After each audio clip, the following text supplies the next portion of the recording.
Yes, but I mean, if we take the broad figures just relating to Gaza, then, but if there are specific items that generate a great deal of concern, they may highlight that something other than just a sort of balance of numbers. For instance, the coverage of the court proceedings in South Africa, may have generated a great deal of criticism on one side. What can I say about being election ready and bias? Now, members of your board have been quite controversial in the past and accused of being partial, politically partial. Mr. Robbie Gibb springs to mind, just given another 4-year term on your board. What I was just keen to understand is not to get into a discussion about the Middle East, but how is the BBC responding to these kind of challenges that it is receiving in terms of its reporting on the Middle East, regardless of which direction they are coming from? May I answer that? The Israel-Gaza story is a very, very complicated story, and there are very strong emotions on both sides. The first thing I'd say is our journalists out there are doing a really fine job. I should say that they work in very difficult circumstances in Gaza, and particularly because we don't have access to it. I chair the Editorial Guidelines and Standards Committee, and that is part of the process where complaints are discussed and talked about and addressed. We have, in my time, just in 6 months, we have discussed the Israel-Gaza situation in various different ways many times to look at what the complaints are and the nature of the complaints and the balance of complaints. It's my view, I referred earlier to the thematic reviews. We're doing one this time on portrayal. We're now in the business, that will take its time and work its way through next year, to what the next thematic review issue should be. And I definitely think that Middle East conflict is one area we should consider very seriously to be subject to a deep, systematic analysis of how we cover it. It's a very difficult story, and we get it. I mean, I received the letter with a substantive piece of work. It's gone through the normal process, through the complaints, that we treated properly. But in my time, and I've been in it for 40 years, this is one thing that has really resulted in lots and lots of concern on all sides. And I think it's the duty of the board and the BBC, because we play such a big role in reporting the Middle East conflict to the rest of the world, that we do take time out and approach and do an analysis, a review of that coverage.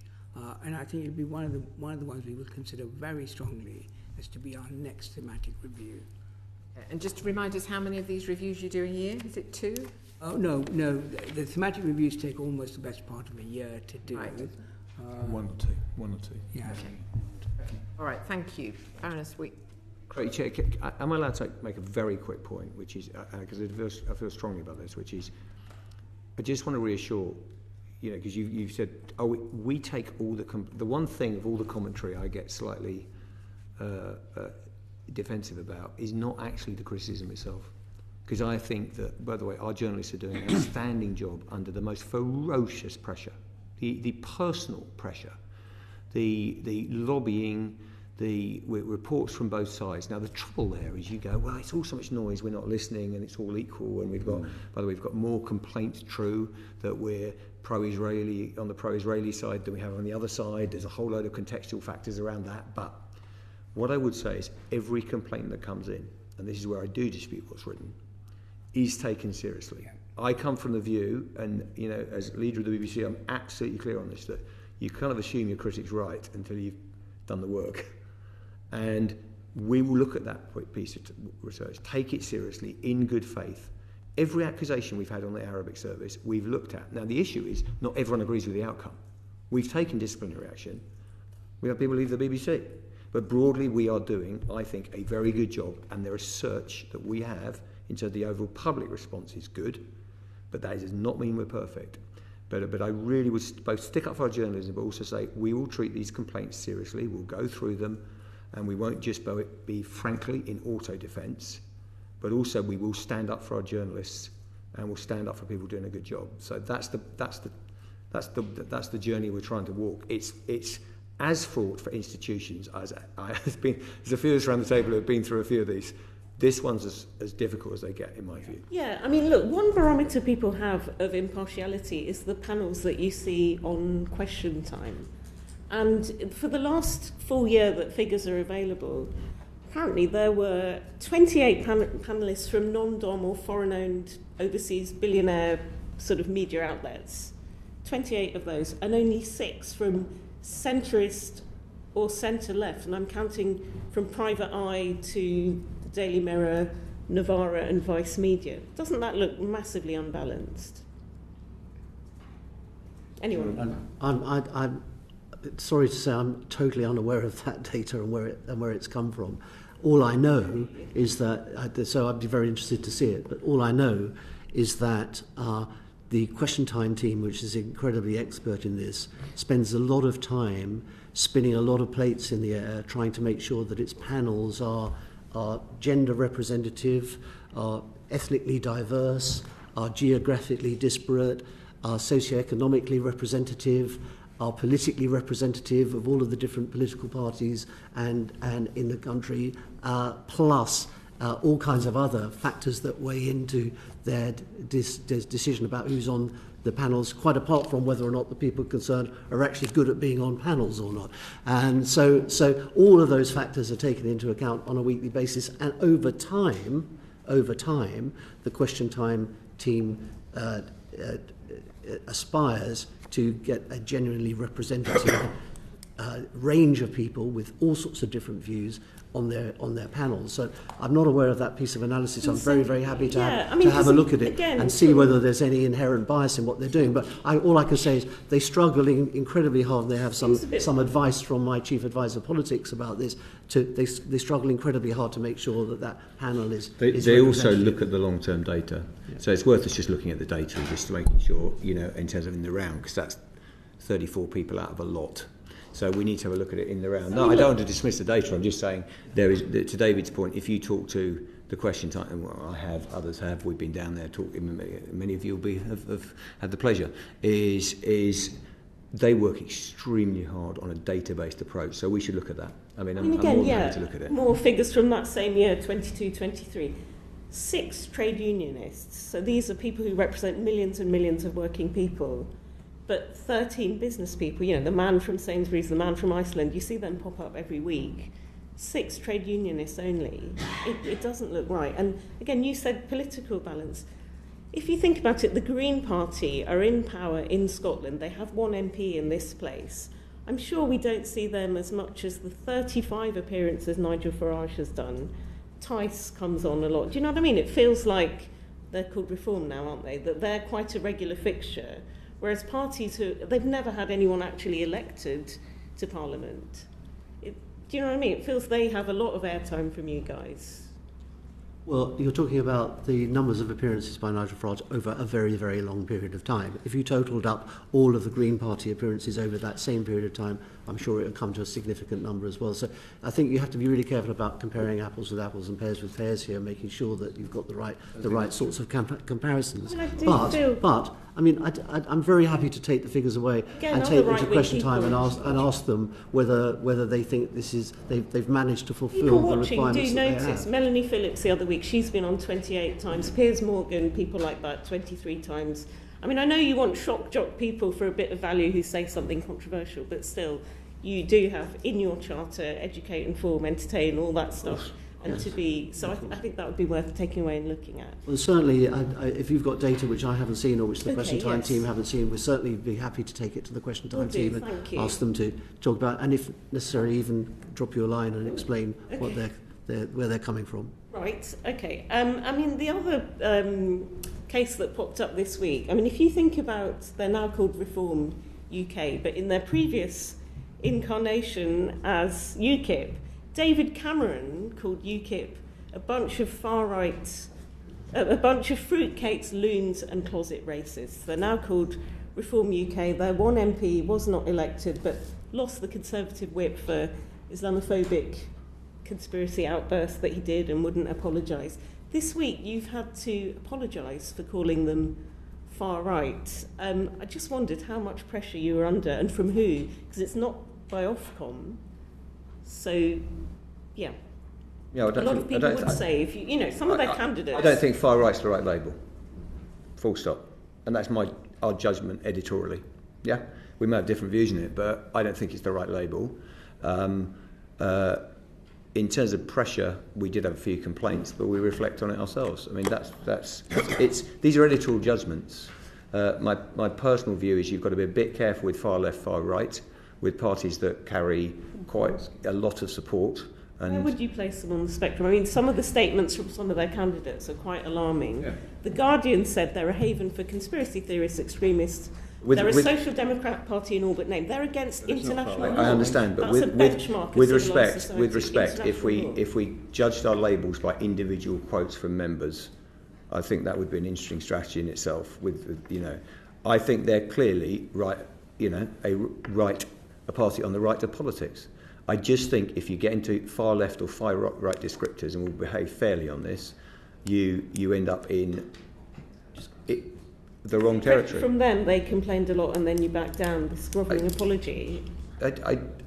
We got complaints, but if you think we just, respond under pressure on that, that's not how we work. We consider. It looks like it. Well, it may, but I'm just telling you how it works. It absolutely, and I understand the concern. And these are judgments, but my view is we made the right call in terms of saying that is not the right label. I mean, I know in 2021, James Wilde MP said there were not enough Union Jacks in your annual review. I remember it was one of my only social media hits. Big hit, where it was largely a positive experience for me. Yeah. Yes. In a 268-page annual report, he didn't like the lack of union. So I'm glad you haven't backed down in some respects, but I think you could be. Sorry, I'm lost on the comment. I just want to understand it so I can respond. Okay, so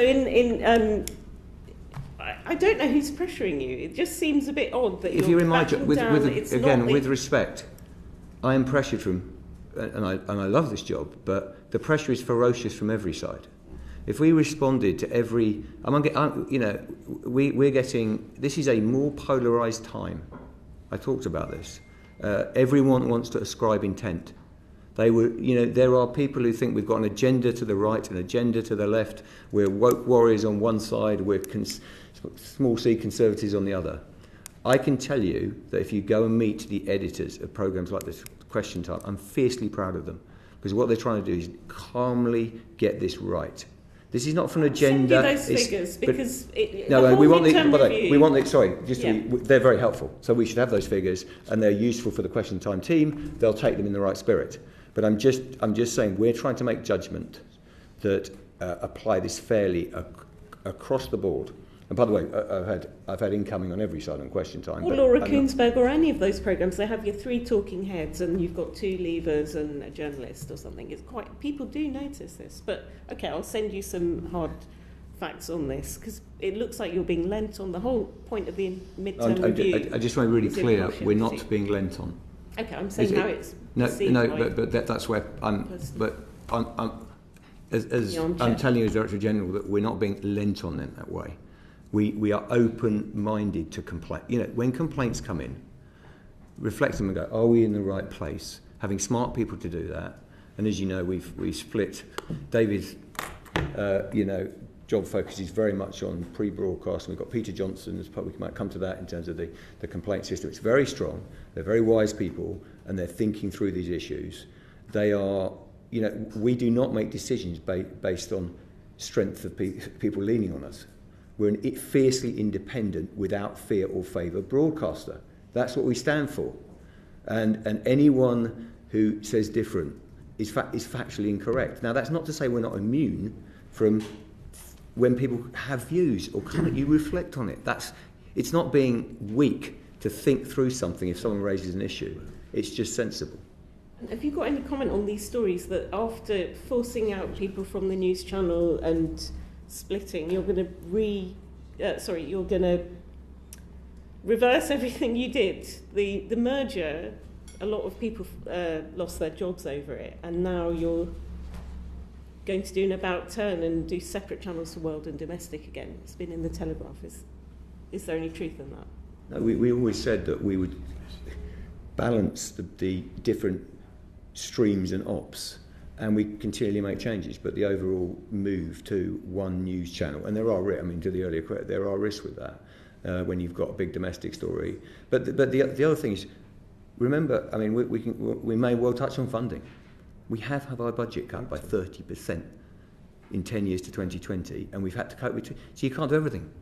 So I care about these things, but we had to make some changes. And we're not rowing back, but we'll make adjustments editorially as we go. And last one from me, the Gary Lineker review, or whatever it was, the John Hardy review. John Hardy review, about yeah. the social media output. There was only one person writing that review, to be clear. Yeah.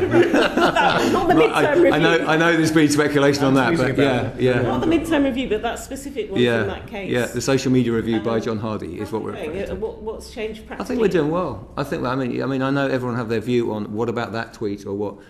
I honestly think we're doing very well based on what I see around the world. 20,000 people, yes, we have issues to deal with. And by the way, I did say to the committee, when you asked me, would I continue to have issues in social media, I said, absolutely. You've got 20,000 people with different accounts and this, that and the other. You're gonna have some exceptions and things going on. But when I look monthly at our reports on thousands of journalists, how they're behaving, and also across the BBC, I think we're in pretty good shape. Are you confident it can withstand a general election? Someone won't be tempted to I think it can. But do I think I'm going to be picking up the paper and not reading about anything in the next year? Only in my dreams. I think some this is an area where you're constantly going to have to manage it. And you've got freelance community, you've got others. I think where I feel very strongly is, and remember, the guidelines are tight for news, journalists, factual programming, and I have to say, they are doing an outstanding job, and I thank all of them. Local journalists, and they've been through a lot in terms of all the things going on. I think they behave brilliantly. I think it's working very well. Thanks, Rupert. Alex? Just a quick follow-up from the middle of Rupert's pack of questions. If you describe the Conservative Party as a centre-right party, the Labour Party as a centre-left party, how would you describe Reform and the Workers' Party, who both have a Member of Parliament? I just stay on the right and the left of politics. That's all I need to go to. Hi. Thank you. Just to follow up on some of your answers, you said we're doing well several times in answer to some of the questions. Is there anything you'd like to tell us about that's not going well? Oh, how long have you got? Well, we've got to be scrutinised. No, absolutely. We've got loads of work to do. I think, if you look at the midterm review, it says, we still get to 94% of people a month. That's very good. But actually, if you look at in a hyper-competitive market, there are certain sections of society that get less value from the BBC.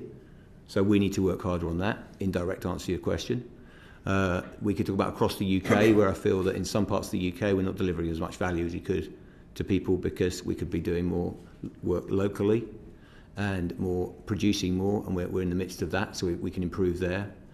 I think we now and again make journalistic mistakes. They're low in number, but you just got to constantly learn, like the ones we've been talking about earlier.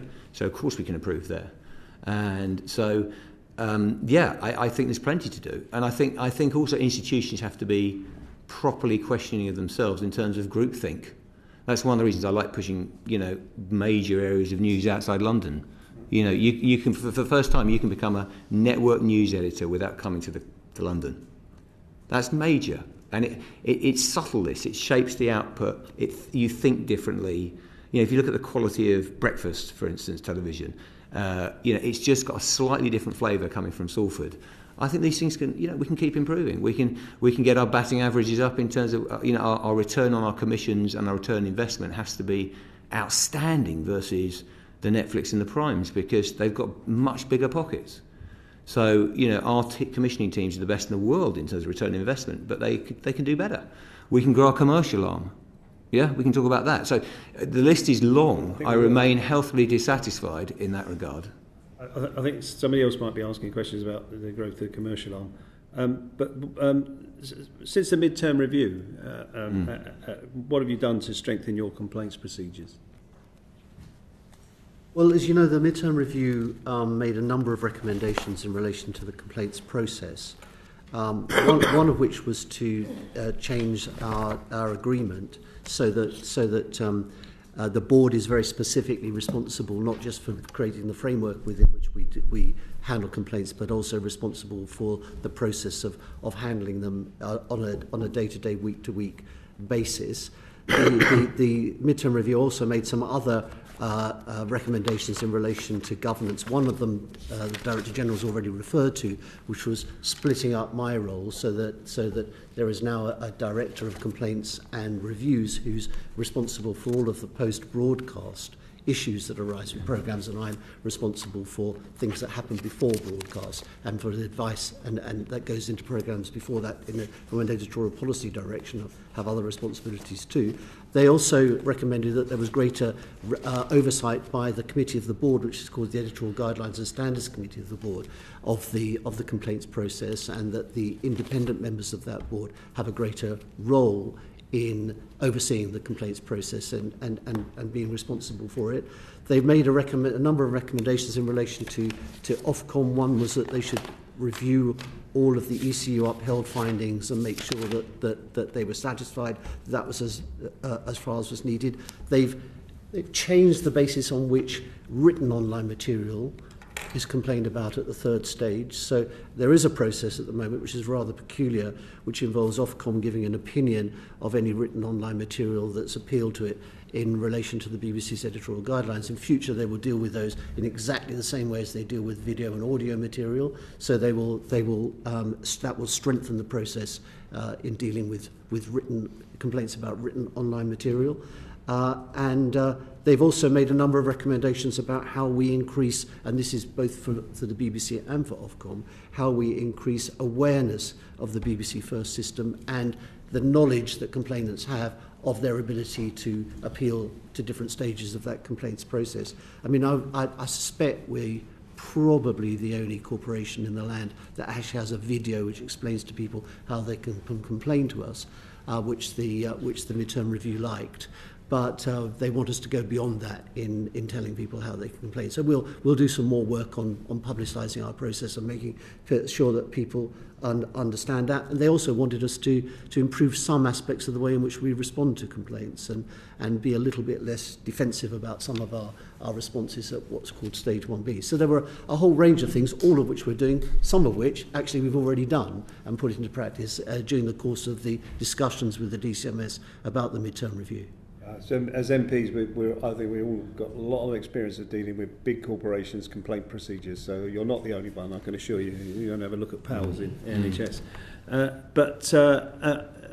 I mean, that's all well and good about procedure.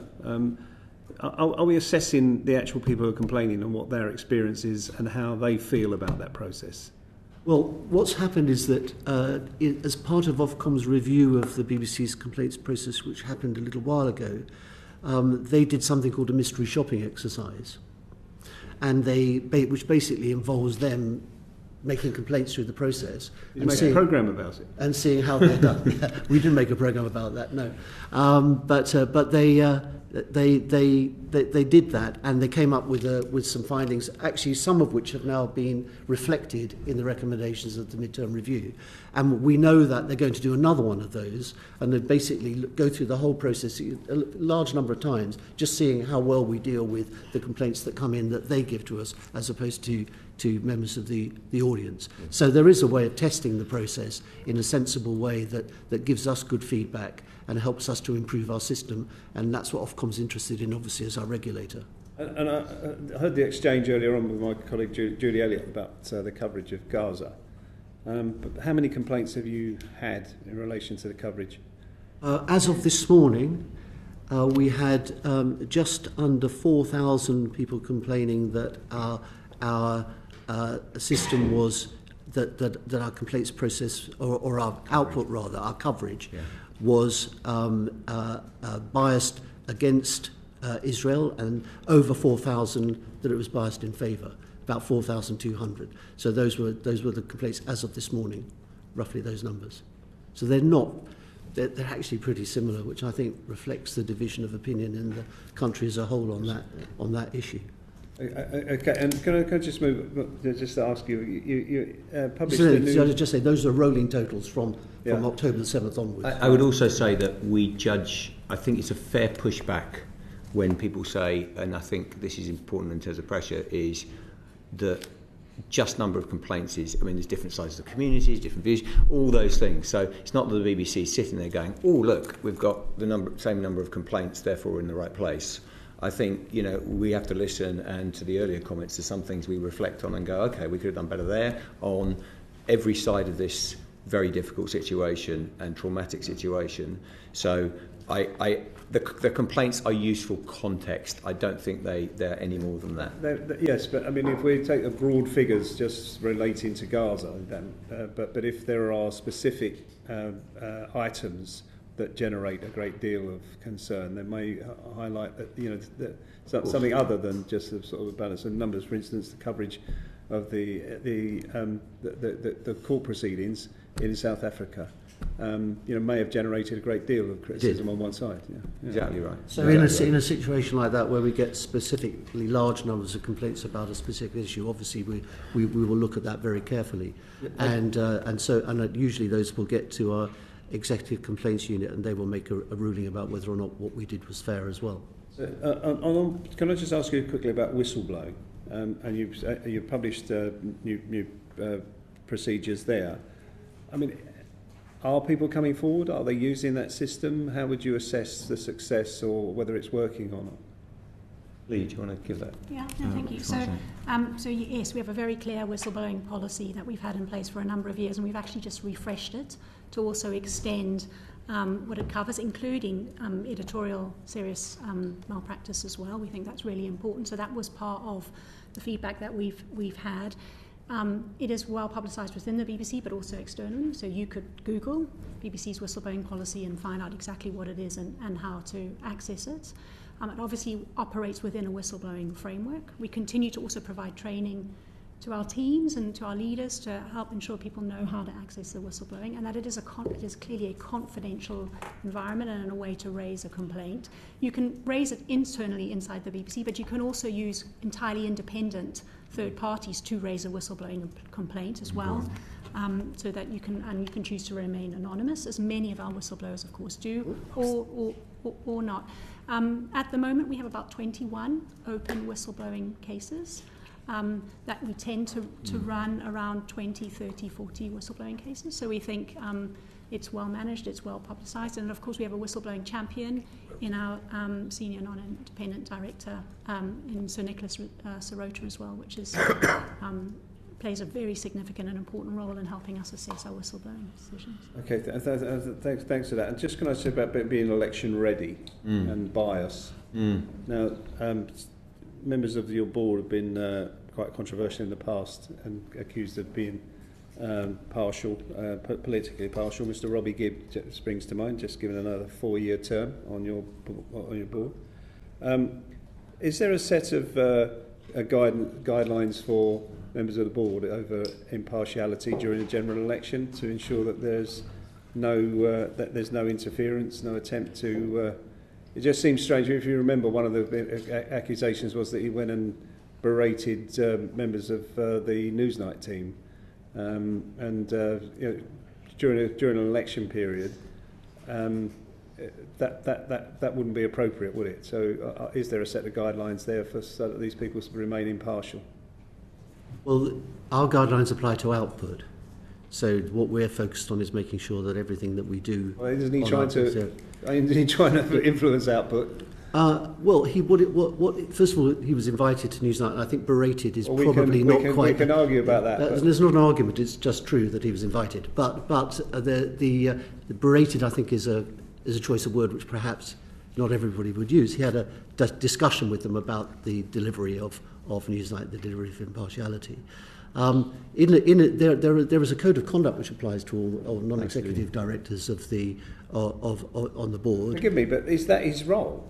What is wrong? To go down there and talk to them about delivering, is that what he's on the board for? No, but there isn't anything in the way in which the board is constructed as a unitary board which says that members of the board or non-executive directors of the board can't speak to programmes if programmes wish them to speak to them. There's nothing that says that. So it's not an offence against the governance of the BBC to do that. Of course, you then might judge what the conversation was about and so on and so forth. I wasn't there. But that's not in principle an offence against the governance of the BBC with a unitary board. Yeah, I'll go back to my original question, though. Is there some guidance for them during a period of a general election where it be there's a clear code of conduct. There is not specific guidelines for the. In answer directly to your question, we don't specifically say during an election because I think this is ongoing.